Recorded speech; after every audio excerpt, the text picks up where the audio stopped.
Okay, well, the Philippines market, a bit like a lot of other mobile markets, has seen an increase in the use of mobile data, and pressure is starting to occur on voice revenues. And there's been a move to use a lot of over-the-top or OTT vendors. Companies like Viber are starting to get in the way to some extent of the opportunities for mobile services providers as people start using them more for calls.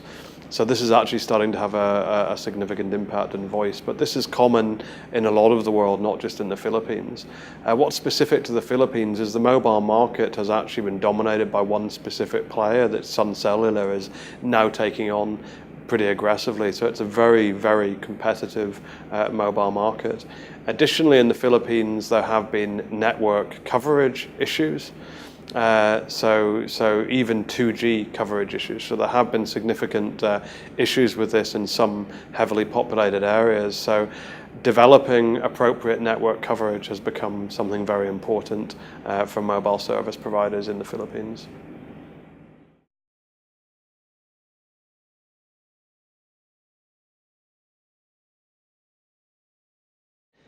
Cellular, as I mentioned earlier, operate in a highly competitive market. What the company has managed to do is increase its market share substantially in 2011 to over 15% now. So market share growth, it's at higher market share growth than any other player.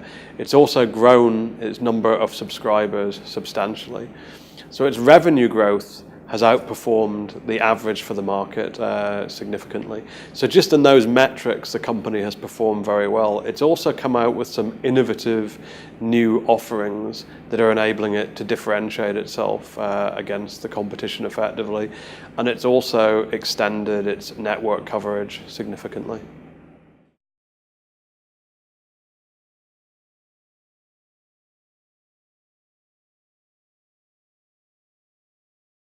Okay, well, Cellular has a lot of its growth has been driven by some of these innovative approaches to the market. One of the key ones is its approach to bundling. So as a way of countering a lot of the over-the-top players, it's been bundling data services with its voice services in an innovative manner. This is one of the key approaches it's taken.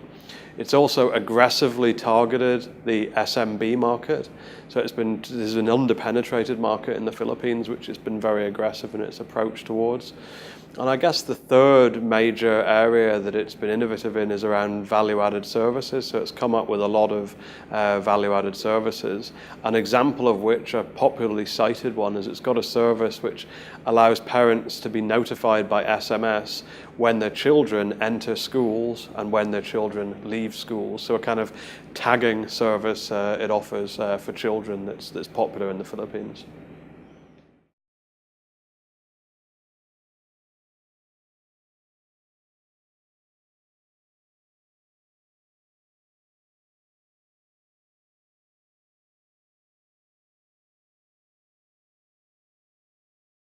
There are three key initiatives that we can identify. One of them is to make smartphones affordable to more people in the Philippines.